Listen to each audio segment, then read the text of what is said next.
तुम्ही जर वर्षी वारीमध्ये असता तुम्हाला लोक विचारत असणार की तुम्ही या वेशभूषेमध्ये तर मग काय त्यांना संदेश देत असता तुम्ही? मी संत गाडगेबाबाचं दर्शन, कारण रस्ते साफ करता करता माणसाची मन स्वच्छ केली. अनेक लोकांना गाडगेबाबाचं दर्शन झालंय. माझ्या कुणाला अशा बॉडीमधून माझ्या ह्या पर्यावरण गाडगेबाबा दर्शन झालं, तर कुणाला मी ज्यावेळेस बोलतो सांगतो त्या माझ्या वाणीतून त्याला दर्शन झालं. म्हणून मला एकच आनंद आहे की या जगद्गुरु संत तुकाराम महाराज पालखी सोहळ्यामध्ये मला ह्या वारकऱ्यांनी प्रति गाडगेबाबा म्हणून मला स्वीकारले. याच्यापेक्षा आनंद काय? आनंदाची डोही आनंद तरंग वारीतच भेटला मला सखा पांडुरंग. म्हणून आपण हे करत असताना मी फुलचंद नागटिळक, मुक्काम पोस्ट खैराव, तालुका माढा, जिल्हा सोलापूर, शेतीची मशागत करत करत मानवी मनाची मशागत करायला जगद्गुरु संत तुकाराम महाराज पालखी सोहळ्यात गेली 15 वर्ष होऊन गेलीत. त्यामध्ये 42 अभंगाचं दान मला मिळालं. कारण मी आमच्या जगाचा मालक विश्वविद्यापीठ पंढरपूर त्याचा कुलगुरू पांडुरंग त्यांना एकच सांगितलं, देवा मी फुलचंद नागटिळक म्हणून वारीतमध्ये चाललो नाही तर जगद्गुरु संत तुकाराम महाराज पालखी सोहळ्यामध्ये एक संत गाडगेबाबाच्या रूपात मी चाललो आहे, तर मी काही बोलणार नाही. जे काय बोलायचं आहे ते तू माझ्या मुखातून बोल. बरोबर. कारण ईश्वरानं दिलेलं जे शब्दाचं धन ते कायमचं टिकतं. कारण अभंग म्हणजे कधी न बघणारं असं हे धन दिलं, ते माझ्या वारकऱ्यांनी स्वीकारलं. मी सहज म्हणलं विठ्ठला आता माझी वारी सुरू झाली, पण वारी सुरू असताना चालत असताना मला थकवा येणार, मी झाडणार. तर झाडत असताना केर कचरा जो काय असेल ते वारीमध्ये अन्न असेल, केळी चाले असतील, काय जे असेल ते मला किंवा चपला असतील तर ते मी झाडत असताना मला थकवा येईल. मग मी चहा प्यायला बसलो एखाद्या ठिकाणी किंवा विश्रांतीला थांबलो तर कोणतरी येईल, कोण रे कुठला, तर काय सांगू द्यावा, तर आपोआप शब्द आलेत, आम्ही पंढरीचे वारकरी चाललो विठ्ठलाच्या दरबारी. विठ्ठल विठ्ठलमुखी नाम भक्ती घडावी निष्काम, दृढांतरीचा भक्तिभाव जनमानसात पाहतो देव. सत्यकर्म माझी पूजा राब राबणी संसारी, विठ्ठल भक्ती ते रमत नर नारी. विठ्ठल कृपेचा प्रसाद जन्मोजन्मी सेवा घडावी, ह्याची मागतो फुलचंद विठ्ठल विठ्ठल. त्याच वेळी हे जे गाडगा आहे पिढ्याने पिढ्या राहू शकतो पण आपला ध्येय राहू शकत नाही. म्हणून खाऊ न गुटखा अन्न मिळतो लटका, कर्करोग होणं संसार होतो फटका. झाला गुटखा बंदी मावा करतो आनंदी, कधी होईल कोणता रोग, भोगावल कर्माचा भोग. खेळ नकोस कधी र मटका, संसार होईल कायमचाच फटका. आणि म्हणून यंदा आज कवी कालिदास दिन, मेघराजाचं आणि पृथ्वीचं नातं जे आहे पती पत्नीचं जे मिलन होतं आणि ते म्हणजे कवी कालिदास मेघदूत हा ग्रंथ लिहिला संस्कृतमध्ये. म्हणून आज आपण त्यांची आठवण होत असताना जय हरी बरसाव्या सरीवर सरी चिंब बिजा वारकरी, या जय हरी बरसाव्या सरीवर सरी चिंब बिजा वारकरी. या वारकऱ्याच्या वेळी बक्कळ तारांबळ दूर व्हावा दुष्काळ, अशी भाग्यावन घडावी पंढरीची वारी. या वारीत नाचता भिजत यावा पंढरीचा श्रीहरी, सुखी समृद्ध करावा शेतकरी.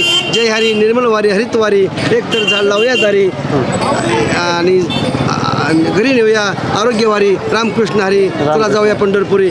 परंतु हे करत असताना आज कवी कल्लाचं स्मरण होत असताना माणूस म्हातारा झाला तरी मन म्हातार होत नसतं. दोघांना चिंब पावसात भ्यायचं असतं. कारण आभाळ दाटून आलं की मन दाटून येतं आणि आपल्या कॉलेजच्या जीवनातलं तारुण्य पर्व आठवून येतं की प्रत्येकाला आपल्या आयुष्यात कोणते प्रेयशी वाटत असते. म्हणून माणूस म्हातारा झाला तरी मन मात्र होत नसतं. दोघांनी चिंब पावसात भ्यायचं असतं.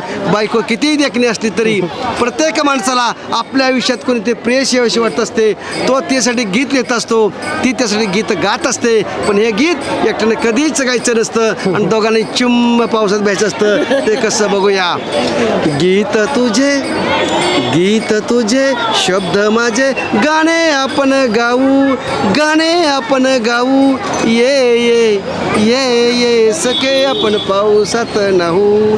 आभाळाला दाटून जीव होतो कासा विस, आणि ठाई ठाई सखे मला होतो तुझा आभास.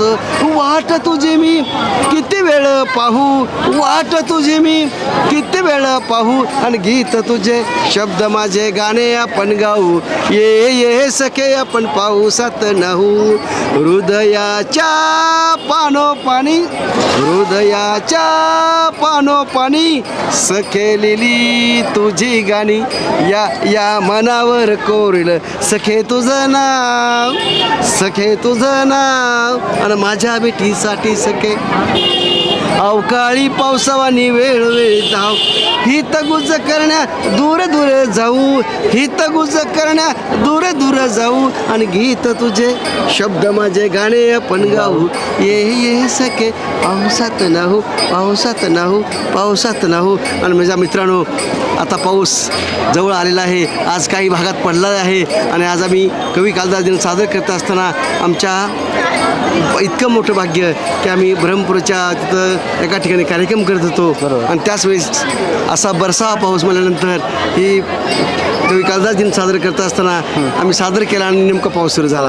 तसाच हा मेघराजा खूप खूप बरसावा आणि आमचा सुखी शेतकरी समृद्ध करावा हीच मी माझ्या पांडुरंग चरणी गणेशा चरणी प्रार्थना करतो. रामकृष्ण हरी. जाऊया पंढरी. एवढंच एक विनंती आहे की तुम्ही आईवडिलांची सेवा करताय केली पाहिजे, सासूसारी सेवा केली पाहिजे, नाहीतर दिखापणा करू नका.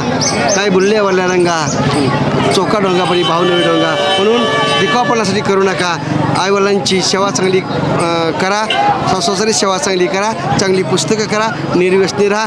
हीच खरी आपल्या वारीची खरी पुण्याई असेल. आता यावर्षी आजीदादा नाही आहेत वारीमध्ये. दरवर्षी तुकाराम महाराजांच्या पालखीचं स्वागत हे आजीदादा करत असतात, त्याबद्दल काय सांगाल? ते एक वैभव असतं. कारण आपल्या भारतामध्ये किंवा एक महाराष्ट्रामध्ये एक दुर्दैव आहे की जोपर्यंत माणूस जिवंत आहे तोपर्यंत त्याची किंमत कळत नाही. बरोबर. पण माणूस गेल्यानंतर खूप दुःख आहे. कारण आम्ही वारीत असताना आम्ही गेली 15 वर्ष वारीमध्ये मी आलेलो आहे. दादांना आम्हाला चालता चालता आम्हाला भेटायचो आम्ही. हां. पण आम्ही दादांच्या घरी कधी गेलो नाही, कारण जायची गरज नाही. कारण का असतं त्यांच्याकडं सर्व महाराष्ट्राचं लक्ष असताना सुद्धा परंतु वारीमध्ये सर्वांना एक वारकरी एक समतेचा मानवतेचा विचार त्यांच्याकडे होता. शाहू फुले आंबेडकर म्हणजेच ही वारी आहे. वारी. कारण ही वारी म्हणजे समतेची, ही वारी म्हणजे मानवतेची आहे. प्रत्येकाला माणूस हा त्यांच्याकडं सारखा होता. बरोबर. त्यांच्या अंगावरती कपडे भारी आहेत का हलके आहेत, तो कुठल्या पक्षाचा आहे ते न विचार करता तो एक माणूस आहे. बरोबर. तो माझ्याकडे आला आहे, त्याचं काय काम आहे, अडीअडचणी आहेत, त्याला ती बोलतं करणं म्हणजे कर्म ही पूजा आणि त्याच्या अडीअडचणीत उभा राहणारा असा देव माणूस कोणी नाही. रामकृष्ण हरी. रामकृष्ण हरी.